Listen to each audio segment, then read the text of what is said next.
Hello student, welcome in another video lecture session for Financial Accounting 1. We are study chapter 2 joint venture account and we already started last third method when books of joint venture keeps separate, and we already completed two question in this method. So today here we are going for next question or third question of the same method when books of joint venture account keep separate. So as per you've seen on your screen, there is question number 11, but this number is as per your book. But for our video lecture session, it is question number 8. The question is Manoj, Ashok, and Chetan undertook a contract to build a Ram temple for Janta at a price of rupees 7,50,000 to be paid as to rupees 6 lakh in cash and rupees 1,50,000 in 6% debenture on completion of the work. તો મનોજ, અશોક અને ચેતન ત્રણ વ્યક્તિઓ ભેગા મળી અને એક રામ મંદિર બાંધવાનો કોન્ટ્રાક્ટ નક્કી કરે છે. 7.5 લાખ રૂપિયા એની કિંમત નક્કી થયેલી છે, જેમાં એ લોકોને 6 લાખ રૂપિયા રોકડેથી મળશે અને 1,50,000 રૂપિયાની કિંમતના 6% વાળા ડિબેન્ચર મળશે. એ બાંધકામનું કામ પૂરું કરી આપશે ત્યાર પછી. They brought cash rupees 1,12,500, rupees 60,000 and rupees 90,000 respectively and deposited into joint bank account. તો રામ મંદિર બાંધવાનો કોન્ટ્રાક્ટ એ લોકોએ કરેલો છે. એ માટે એ લોકો 1,12,500 રૂપિયા 60,000 અને રૂપિયા 90,000 અનુક્રમે રોકડા લઈ આવે છે અને પછી એ રકમ બેંકમાં જમા કરાવે છે. Manoj paid rupees 10,500 of architect fees. Ashok brought a concrete mixture machine of rupees 37,500. Chetan brought motor of rupees 30,000. મંદિર બાંધવાનો કોન્ટ્રાક્ટ કરેલો છે. આ માટે જે કંઈ જરૂર છે માલ સામાનની વગેરે, એમાં મનોજ છે એ 10,500 રૂપિયાની કિંમતનું 10,500 રૂપિયા આર્કિટેક્ટ ફીના ચૂકવે છે. અશોક છે એ કોન્ક્રીટ મિક્સચર મશીન છે જેની કિંમત 37,500 રૂપિયા જેવી છે, એ લઈ આવે છે. અને ચેતન છે એ મોટર લઈ આવે છે જેની કિંમત 30,000 રૂપિયા છે. From the joint bank account, wages rupees 2,92,500, material of rupees 3,60,000 and plant of rupees 36,000 were paid. બેંકમાંથી એ લોકોએ આ પ્રમાણે ખર્ચ ચૂકવેલો છે, જેમાં વેજીસ એટલે કે મજૂરીના 2,92,500, માલસામાન એટલે કે મટીરિયલ એના 3,60,000 રૂપિયા અને પ્લાન્ટના 36,000 રૂપિયા ચૂકવાયેલા હતા. On completion of venture, Manoj took over unused material of rupees 21,000. Ashok took concrete mixture machine back for rupees 18,000. Chetan took back the motor at rupees 12,000. Ram મંદિરનું બાંધકામનું કામ પૂરું થયા પછી જે માલ સામાન વધેલો છે વપરાયા વગરનો, એ 21,000 રૂપિયાની કિંમત ગણી અને મનોજ પાછો લઈ જાય છે. કોન્ક્રીટ મિક્સચર મશીન છે એ અશોક 18,000 રૂપિયાની કિંમતે પાછું લઈ જાય છે અને ચેતન છે એ 12,000 રૂપિયાની કિંમતે મોટર પાછી લઈ જાય છે. The plant was sold as scrap for rupees 9,000. અને મંદિર બાંધવા માટે જે પ્લાન્ટ એ લોકો લઈ આવેલા એ ભંગાર કિંમત 9,000 રૂપિયા ગણી અને વેચી નાખવામાં આવેલો હતો.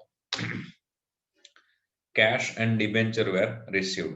એ લોકોએ મંદિર બાંધવાનો કોન્ટ્રાક્ટ જે પાર્ટી સાથે કરેલો છે, મંદિરનું બાંધકામ પૂરું થાય છે એટલે પાર્ટી તરફથી આ લોકોને કેશ અને ડિબેન્ચર, આપણે અગાઉ પેરેગ્રાફમાં જોઈ ગયા પહેલા જ પેરેગ્રાફમાં કે 7.5 લાખ રૂપિયાની કોન્ટ્રાક્ટ પ્રાઇસ નક્કી થયેલી છે, જેમાં મનોજ, અશોક અને ચેતનને 6 લાખ રૂપિયા રોકડા મળશે અને બાકીના 1,50,000ના ડિબેન્ચર મળશે. તો અહીંયા મંદિરનું બાંધકામ પૂરું થાય છે એટલે નક્કી કરેલ રકમ પ્રમાણે 6 લાખ રૂપિયા એમને રોકડા મળી જશે અને 1,50,000ની કિંમતના ડિબેન્ચર મળી જાય છે. Manoj took over debenture at an agreed value of rupees 1,20,000. Manoj છે એ આ ડિબેન્ચર જે મળ્યા છે કોન્ટ્રાક્ટ પ્રાઇસમાં એ 1,20,000ની કિંમત ગણી અને મનોજ એ ડિબેન્ચર લઈ જાય છે. prepare necessary accounts. જરૂરી ખાતા બનાવો. તો જરૂરી ખાતામાં કયા ખાતા બનાવીશું? તો ઓબ્વિયસલી અહીંયા બેંક સિસ્ટમ વાળો ક્વેશ્ચન છે, મતલબ કે એકાઉન્ટ બધા સેપરેટ મેન્ટેન કરવામાં આવે છે, હિસાબો અલગથી રાખવામાં આવે છે. જે અહીંયા ઉપરથી ખ્યાલ આવશે કે એ લોકો બેંકમાં પૈસા ડિપોઝિટ કરાવેલા છે અને બેંક ખાતું ખોલાવેલું છે. તો અહીંયા આપણે લાસ્ટ ક્વેશ્ચનમાં જે છે એ પ્રમાણે એક જોઈન્ટ વેન્ચર એકાઉન્ટ બનાવીશું, પાર્ટનર્સ કેપિટલ એકાઉન્ટ બનાવીશું અને ત્રીજું જોઈન્ટ બેંક એકાઉન્ટ બનાવીશું. ઓકે, એનો આન્સર ચેક કરીએ આપણે.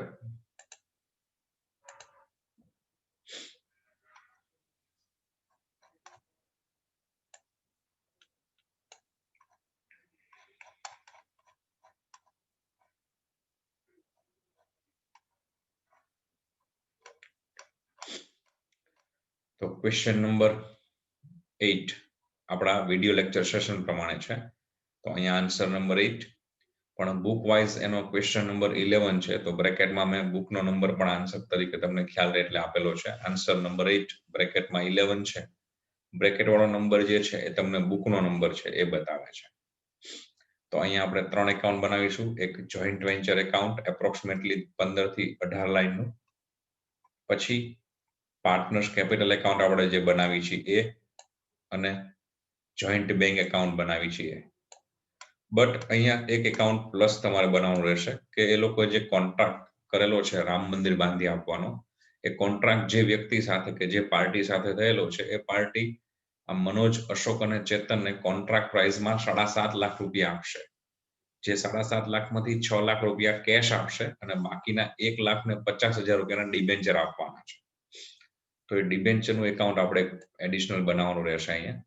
તો પહેલું જોઈન્ટ વેન્ચર એકાઉન્ટ, પછી તરત જ આપણે 6% ડિબેન્ચર એકાઉન્ટ બનાવીશું, પછી પાર્ટનર્સ કેપિટલ એકાઉન્ટ જેમાં મનોજ, અશોક અને ચેતન ત્રણેયના એકાઉન્ટ બનશે, અને લાસ્ટમાં આપણે જોઈન્ટ બેંક એકાઉન્ટ બનાવીશું. ઓકે, તો સ્ટાર્ટ કરીશું આન્સર. તો ફર્સ્ટ 2 લાઈનમાં જે આપેલું છે એ પ્રમાણે મનોજ, અશોક અને ચેતને ભેગા મળી અને રામ મંદિર બાંધી આપવાનો કોન્ટ્રાક્ટ લે છે. જે વ્યક્તિ પાસેથી કોન્ટ્રાક્ટી જેને આપણે કહીશું એની પાસેથી 7.5 લાખ રૂપિયામાં કોન્ટ્રાક્ટ ડીલ થયેલો છે, ડન થયેલો છે, જેમાં 6 લાખ રૂપિયા એ લોકોને કેશ મળશે અને બાકીના 1,50,000 રૂપિયાની કિંમતના 6% વાળા ડિબેન્ચર મળશે, પણ એ બાંધકામ પૂરું થયા પછી મળશે. તો હાલ પૂરતી આપણે એની કોઈ એન્ટ્રી નહીં કરીએ.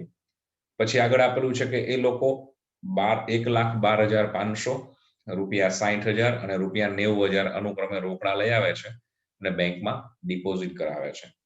તો એ રામ મંદિર બાંધી આપવા માટે જે કંઈ ખર્ચ કરવા પડશે એ પેટે લોકો અત્યારે આ કેશ લઈ આવે છે અને બેંકમાં એકાઉન્ટ ઓપન કરાવી અને ડિપોઝિટ કરાવે છે. તો એની એન્ટ્રી સૌથી પહેલા આપણે આપીએ. તો પાર્ટનર બિઝનેસ માટે કેશ લઈ આવશે, તો ઓબ્વિયસલી પાર્ટનર્સના કેપિટલ એકાઉન્ટ ક્રેડિટ થશે અને એ કેશ એ લોકો બેંકમાં ડિપોઝિટ કરાવે છે, તો બેંકનું એકાઉન્ટ ડેબિટ થશે. તો પહેલા પાર્ટનર્સ કેપિટલ એકાઉન્ટની ક્રેડિટ સાઇડ લખીશું by joint bank account in bracket cash, જેમાં જે પાર્ટનર્સ જેટલી કેશ લઈ આવ્યો છે બિઝનેસ માટે એના કોલમમાં લખીશું. ફોર એક્ઝામ્પલ હિયર મનોજના કોલમમાં 1,12,500, અશોકના કોલમમાં 60,000 એન્ડ ચેતનના કોલમમાં 90,000. આ ટ્રાન્ઝેક્શનની બીજી અસર ક્રોસ એન્ટ્રી આપણે બેંક એકાઉન્ટની ડેબિટ સાઇડ આપીશું, જેમાં લખીશું to capital account in bracket cash, જેમાં ઇનર કોલમમાં ડિટેલ આપી શકાય મનોજ 1,12,500, અશોક 60,000 એન્ડ ચેતન 90,000. ટોટલ બહાર મૂકીશું 2,62,500. પછી આગળ આવેલું છે Manoj paid ₹10,500 for architect fee. Manoj જે છે એ આર્કિટેક્ટ ફીના 10,500 રૂપિયા ચૂકવે છે. તો ઓબ્વિયસલી એ જોઈન્ટ વેન્ચરના બિઝનેસનો એક્સપેન્સ થશે એ લોકો માટે, તો વેન્ચર એકાઉન્ટ ડેબિટ થશે, પણ આ એક્સપેન્સ મનોજ થ્રુ પે થયેલો છે, તો પર્ટિક્યુલરમાં લખીશું to Manoj account in bracket architect fee અને એમાઉન્ટમાં 10,500. પછી એની ક્રોસ એન્ટ્રી આપીશું કેપિટલ એકાઉન્ટની credit side by joint venture account બ્રેકેટમાં લખી શકો આર્કિટેક્ટ ફી 10,500. પણ અહીંયા મેં મનોજ, અશોક ને ચેતન જે ખર્ચ ચૂકવે છે બધું એક સાથે લખેલો છે, તો બ્રેકેટમાં અલગ અલગ ડિટેલ આપવાની જરૂર નથી. અત્યારે હાલ પૂરતો આપણે મનોજના કોલમમાં લખીશું 10,500. તરત જ આગળ આપેલું છે અશોક બ્રોટ અ કોન્ક્રીટ મિક્સચર મશીન ₹37,500. અશોક છે એ વેન્ચરમાં 37,500 ની કિંમતનું મિક્સચર મશીન લઈ આવે છે. તો એ પણ વેન્ચર એકાઉન્ટનો એક્સપેન્સ ગણીશું. તો વેન્ચર એકાઉન્ટની ડેબિટ સાઇડ લખીશું, પણ એ એક્સપેન્સ અશોક થ્રુ પે થયેલો છે. તો to Ashok account in bracket mixture machine 37,500. તો એની ક્રોસ એન્ટ્રી અશોકના કેપિટલ એકાઉન્ટમાં credit side by joint venture account. જો તમે અલગથી આ જે એન્ટ્રી મૂકો તો બ્રેકેટમાં લખી શકો કોન્ક્રીટ મિક્સચર મશીન અને અશોકના કોલમમાં 37,500. પછી આગળ આપેલું છે ચેતન બ્રોટ મોટર ઓફ ₹30,000. ચેતન છે એ 30,000 રૂપિયાની કિંમતની મોટર લઈ આવે છે. તો એ પણ વેન્ચર બિઝનેસનો એક્સપેન્સ થશે. સો વેન્ચર એકાઉન્ટ ડેબિટ થશે, બટ એ એક્સપેન્સ ચેતન થ્રુ પે થયેલો છે. તો પર્ટિક્યુલરમાં લખીશું to Chetan account in bracket motor અને એમાઉન્ટમાં 30,000. જેની ક્રોસ એન્ટ્રી આપણે ફરી પાછી પાર્ટનર્સ કેપિટલ એકાઉન્ટની ક્રેડિટ સાઇડ આપીશું બાય જોઈન્ટ વેન્ચર એકાઉન્ટ અને ચેતનના કોલમમાં લખીશું 30,000. આને પણ જો તમે અલગથી એન્ટ્રી આપો તો બાય જોઈન્ટ વેન્ચર એકાઉન્ટ બ્રેકેટમાં મોટર લખી અને ચેતનના કોલમમાં એમાઉન્ટ લખી શકાય. પછી આગળ આપેલું છે from joint bank account wages ₹2,92,500, material ₹3,60,000 and plant of ₹36,000 were paid. એ લોકોએ આ બધા ખર્ચા બેંકમાંથી ચૂકવેલા છે, પણ વેન્ચરના બિઝનેસ માટે એક્સપેન્સ છે. સો વેન્ચર એકાઉન્ટની ડેબિટ સાઇડ પર્ટિક્યુલરમાં લખીશું to joint bank account because આ બધા ખર્ચ બેંકમાંથી ચૂકવે છે. તો બ્રેકેટમાં લખીશું એક્સપેન્સ, ઇનર કોલમમાં ડિટેલ આપીશું અને ટોટલ બહાર મૂકીશું. To joint bank account in bracket expense wages ₹2,92,500, material ₹3,60,000 and plant ₹3,60,000. બહાર ટોટલ મૂકીશું 6,88,500. આ એક્સપેન્સ બેંકમાંથી પે થયેલો છે, તો એની ક્રોસ એન્ટ્રી આપણે બેંકમાં આપીશું. તો જોઈન્ટ બેંક એકાઉન્ટની credit side by joint venture account in bracket expense amount બહાર લખીશું 6,88,500. આગળ આપેલું છે on completion of venture Manoj took over unused material of ₹21,000. Ashok took concrete mixture machine back for ₹18,000 and Chetan took back the motor at ₹12,000. હવે મંદિરનું બાંધકામનું કામ પૂરું થાય છે, તો બાંધકામ પૂરું થયા પછી જે માલ સામાન વધેલો છે એ મનોજ લઈ જાય છે. મિક્સચર મશીન જે અશોક લઈ આવેલો હતો એ હવે અશોક પાછું લઈ જાય છે, પણ એની કિંમત અલગ ગણાશે કારણ કે જેટલો સમય વપરાણું છે એટલા સમયનો ઘસારો લાગશે. અને ચેતન જે મોટર લઈ આવેલો છે ચેતન મોટર પાછી લઈ જાય છે એની ઓછી કિંમત ગણી. તો જેમ લઈ આવે છે ત્યારે આપણે એક્સપેન્સ ગણીને ડેબિટ સાઇડ લખેલું હતું, સેમ વે પાછું લઈ જશે ત્યારે બિઝનેસની ઇન્કમ ગણીશું અને ક્રેડિટ સાઇડ લખીશું. અથવા પાર્ટનર્સ બિઝનેસમાંથી લઈ જાય છે તો પાર્ટનર્સના કેપિટલ એકાઉન્ટ ડેબિટ થશે અને વેન્ચર એકાઉન્ટ ક્રેડિટ. જે આપણે અગાઉ વધેલો માલ સ્ટોક જે છે ભાગીદાર લઈ જાય છે એની એન્ટ્રી જે આપતા હતા ઓલમોસ્ટ એ જ રીતે એન્ટ્રી થશે. તો વેન્ચર એકાઉન્ટની credit side by Manoj account in bracket unused material ₹21,000 by Ashok's account in bracket mixture machine back ₹18,000 by Chetan's account motor back ₹12,000. આ ત્રણેય વ્યવહારની ક્રોસ એન્ટ્રી આપણે પાર્ટનર્સ કેપિટલ એકાઉન્ટની ડેબિટ સાઇડ આપીશું ટુ જોઈન્ટ વેન્ચર એકાઉન્ટ 21,000 મનોજમાં, 18,000 અશોકમાં એન્ડ 12,000 ચેતનના કોલમમાં. આને તમે એક સાથે એન્ટ્રી ન આપવી હોય ને અલગ અલગ પણ એન્ટ્રી આપી શકો છો. તો દરેક વખતે પર્ટિક્યુલરમાં તો આ જ આવશે ટુ જોઈન્ટ વેન્ચર એકાઉન્ટ, પણ બ્રેકેટ તમે આપી શકો. મનોજ વખતે લખી શકો બ્રેકેટમાં અનયુઝડ મટીરિયલ, અશોકનો ડેટા લખો ત્યાં લખી શકો બ્રેકેટમાં મિક્સચર મશીન બેક, ચેતનમાં અલગથી લખો ત્યાં લખી શકો મોટર બેક અને સાથે લખી શકો તો ડિટેલ બ્રેકેટમાં આપવાની જરૂર નથી, કારણ કે ત્રણેય જે એમાઉન્ટ છે એના રીઝન અલગ અલગ છે.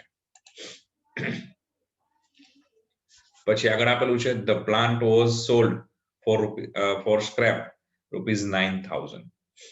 જે પ્લાન્ટ લઈ આવેલા એ પ્લાન્ટને ભંગાર કિંમત 9,000 ગણી અને વેચી દીધેલો છે. તો એના વેચાણના પૈસા એ લોકો બેંકમાં જમા કરાવશે. તો પણ બિઝનેસ માટે તો ઇન્કમ થશે, વેન્ચરના બિઝનેસ માટે. સો વેન્ચર એકાઉન્ટ ક્રેડિટ સાઇડ લખીશું બાય જોઈન્ટ બેંક એકાઉન્ટ, બ્રેકેટમાં ત્યાં લખી શકાય plant sold as scrap. Plant આપણે ભંગાર કિંમત ગણી અને વેચી દીધેલો છે. તો એની ક્રોસ એન્ટ્રી આપણે આપીશું જોઈન્ટ બેંક એકાઉન્ટની debit side to joint venture account in bracket plant sold 9,000. આગળ આપેલું છે cash and debenture were received. હવે એમને જ્યારે કોન્ટ્રાક્ટ કરેલો ત્યારે જે કોન્ટ્રાક્ટી હતો, મતલબ જે કોન્ટ્રાક્ટ આપનાર જે હતા એ વ્યક્તિ પાસે એવું નક્કી થયેલું કે એ લોકો કુલ 7,50,000 આ ત્રણેયને ચૂકવશે અને બદલામાં મનોજ, અશોક અને ચેતન એ લોકોને રામ મંદિર બાંધી આપશે. પણ એ 7,50,000 રૂપિયામાં એ લોકોને 6 લાખ રૂપિયા કેશ મળશે રોકડેથી અને 1,50,000 ના ડિબેન્ચર મળશે. હવે અહીંયા મંદિરનું બાંધકામ પૂરું થાય છે તો એ લોકો મનોજ, અશોક અને ચેતનને રોકડા અને ડિબેન્ચર મળશે. તો એ લોકોના વેન્ચરનો બિઝનેસ જે છે એની ઇન્કમ થશે. સો વેન્ચર એકાઉન્ટની ક્રેડિટ સાઇડ એ કેશ છે એ લોકો બેંકમાં ડિપોઝિટ કરાવી દેશે. તો વેન્ચર એકાઉન્ટની ક્રેડિટ સાઇડ લખીશું બાય જોઈન્ટ બેંક એકાઉન્ટ, બ્રેકેટમાં લખી શકો કેશ રિસીવ ફ્રોમ કોન્ટ્રાક્ટી. અહીંયા કોન્ટ્રાક્ટી એવું લખી શકાય. રકમમાં 6 લાખ રૂપિયા. અને જે ડિબેન્ચર મળેલા છે ત્યાં લખશું by 6% debenture account receive as a contract price અથવા રિસીવ ફ્રોમ કોન્ટ્રાક્ટી એવું અહીંયા પણ લખી શકાય. એમાઉન્ટ 1,50,000. જે કેશ છે એ લોકો કેશ બેંકમાં ડિપોઝિટ કરાવશે. તો કેશના જે 6 લાખ રૂપિયા છે એની ક્રોસ એન્ટ્રી જોઈન્ટ બેંક એકાઉન્ટના debit side to joint venture account in bracket cash 6 lakh. અને ડિબેન્ચર છે એ ડિબેન્ચર એકાઉન્ટની ડેબિટ સાઇડ લખીશું ટુ જોઈન્ટ વેન્ચર એકાઉન્ટ 1,50,000. આગળ આપેલું છે Manoj took over debenture at an agreed value of ₹1,20,000. આ જે ડિબેન્ચર છે એ ડિબેન્ચર મનોજ 1,20,000 ની કિંમતે લઈ જાય છે. તો ડિબેન્ચર મનોજ લઈ જશે તો બિઝનેસમાંથી કોઈ પણ પાર્ટનર્સ કંઈ લઈ જાય એટલે પાર્ટનર્સનું કેપિટલ એકાઉન્ટ ડેબિટ થાય અને ડિબેન્ચર લઈ ગયો છે માટે ડિબેન્ચરનું એકાઉન્ટ ક્રેડિટ થશે. તો ડિબેન્ચર એકાઉન્ટની ક્રેડિટ સાઇડ લખીશું by Manoj account in bracket taken away અથવા ટેક અવે. સોરી, ટેકન અવે લખીએ, ઇટ ઇઝ બેટર. 1,20,000 ની કિંમતે મનોજ લઈ જાય છે. તો એની ક્રોસ એન્ટ્રી આપણે આપીશું પાર્ટનર્સ કેપિટલ એકાઉન્ટની debit side to 6% debenture account અને મનોજના જ કોલમમાં લખીશું 1,20,000. કારણ કે આ ડિબેન્ચર છે મનોજ લઈ જાય છે, અશોક અને ચેતન એમાં લઈ જતા નથી. ઓકે, તો અહીંયા વેન્ચર પૂરું થાય છે. સામાન્ય રીતે વેન્ચર પૂરું થાય એટલે આપણે પહેલું જ જોઈન્ટ વેન્ચર એકાઉન્ટ બંધ કરીએ છીએ. બટ અહીંયા એક એડિશનલ એકાઉન્ટ છે.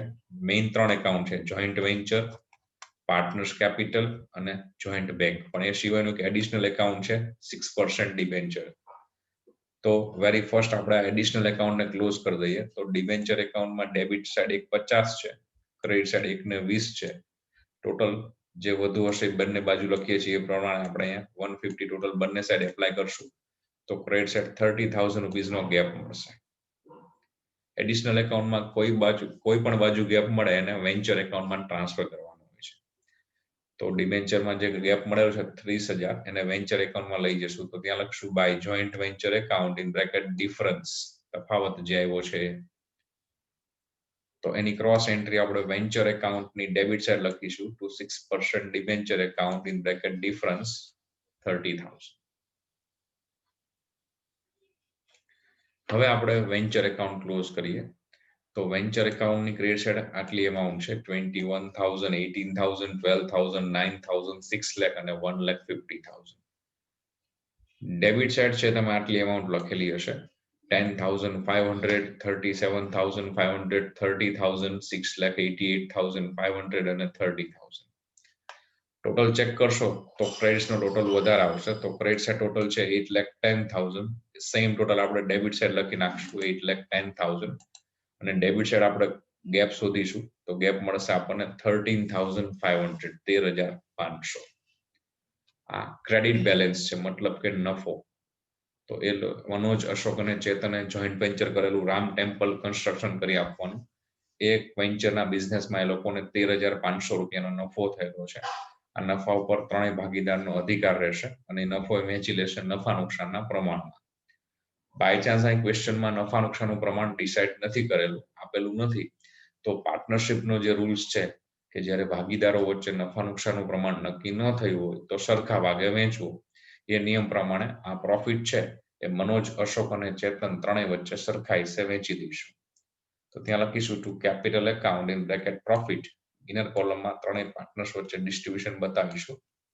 4,500, 4,500, 4,500.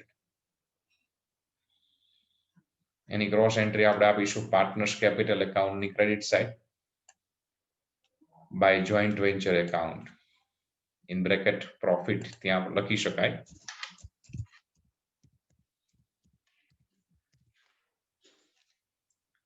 હવે પાર્ટનર્સના કેપિટલ એકાઉન્ટ ક્લોઝ કરીએ. તો વેરી ફર્સ્ટ મનોજ. તો મનોજના એકાઉન્ટમાં ડેબિટ સાઇડ ત્રણ ડેટા છે. 1,12,500 જે કેશ લઈ આવેલો, 10,500 અને 4,500. મનોજના જ એકાઉન્ટમાં ડેબિટ સાઇડ બે એમાઉન્ટ છે.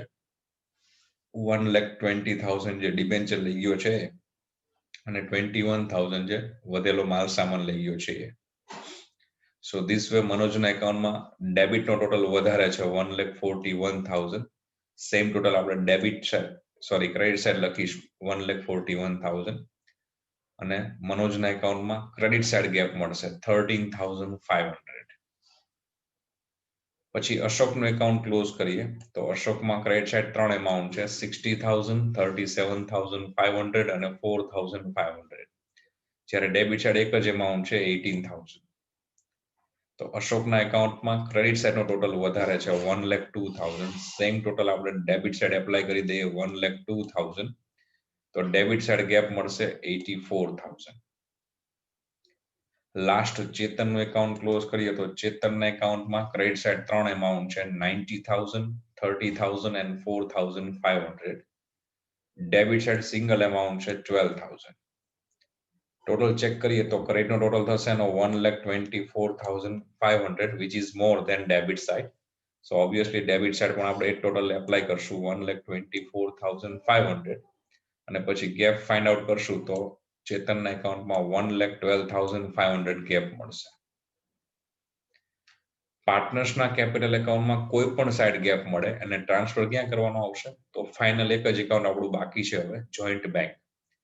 તો મનોજના એકાઉન્ટમાં ક્રેડિટ સાઇડ ગેપ મળેલો છે એને પણ બાય જોઈન્ટ બેંક એકાઉન્ટમાં જ લઈ જવાનો છે. એટલે ત્યાં લખીશું by joint bank account in bracket difference.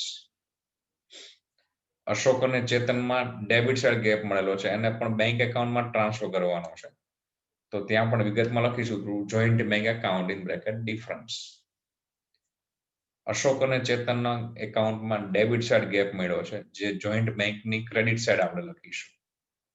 By Ashok's account 84,000, by Chetan's account 1,12,500. મનોજના એકાઉન્ટમાં ક્રેડિટ સાઇડ ગેપ મળેલો હતો જેને આપણે બેંક એકાઉન્ટની ડેબિટ સાઇડ એપ્લાય કરશું to Manoj's account in bracket difference ત્યાં પણ લખી શકાય 13,500. તો આ રીતે પાર્ટનર્સના કેપિટલ એકાઉન્ટ ક્લોઝ થઈ ગયા. હવે આપણે finally joint bank account close કરવાનું છે. તો બેઝિક અગાઉ પણ આપણે ડિસ્કસ થયેલું છે કે આ જે મેથડ છે આની કી છે એ તમારી પાસે જ છે. શું છે આની કી? તો અહીંયા બેંક એકાઉન્ટ છે મસ્ટ બી ટેલીડ. બેંક એકાઉન્ટ ફરજિયાત સરભર થઈ જવું જોઈએ. જો એ ન થાય તો તમે કદાચ ક્યાંય સોલ્વ કરવામાં ભૂલ કરેલી છે એવું કહી શકાય. જો ટેલી થઈ જાય તો 100% ક્વેશ્ચન સાચો જ છે એવું કહી શકાય, પણ એના કરતા બેટર રહેશે કે ઓલમોસ્ટ તમારો ક્વેશ્ચન ડન છે. કદાચ ક્યારેક તમે બે જગ્યાએ સરખી ભૂલ કરેલી હોય એને કારણે પણ બેંક એકાઉન્ટ ટેલી થઈ જતું હોય એવું માની લઈએ. એટલે 100% તો નહીં પણ 99% તમારો સમ સાચો છે એવું કહી શકાય જ્યારે જોઈન્ટ બેંક એકાઉન્ટ ટેલી થઈ જતું હોય ત્યારે. તો અહીંયા આપણે બેંક એકાઉન્ટમાં જોઈએ તો ક્રેડિટ સાઇડ 3 એમાઉન્ટ છે, 6,88,500, 84,000 અને 1,12,500. ડેબિટ સાઇડ તમે જોશો તો 4 એમાઉન્ટ તમારે અત્યાર સુધીમાં આવી ગઈ હશે, 2,62,500, 9,000, 6 લાખ અને 13,500. અને પછી ટોટલ કરશો તો બંને સાઈડ બેંક એકાઉન્ટમાં ટોટલ ઇક્વલ થઈ જશે, 8,85,000. સેમ ટોટલ ક્રેડિટ સાઇડ પણ આવશે 8,85,000. ઓકે, બહુ સિમ્પલ મેથડ છે પ્રમાણમાં, અને પહેલી અને બીજી મેથડની કમ્પેરિઝનમાં સમજવા માટે એકદમ ઈઝી પણ છે. અને એક્ઝામના પર્પઝથી તમે જુઓ તો એક્ઝામમાં મોસ્ટ પ્રોબેબલી આ ટાઈપના ક્વેશ્ચન વધારે પૂછાય છે. ઓકે, હજુ આપણે નેક્સ્ટ લેક્ચરમાં આ જ મેથડની પ્રેક્ટિસ કરવાની છે.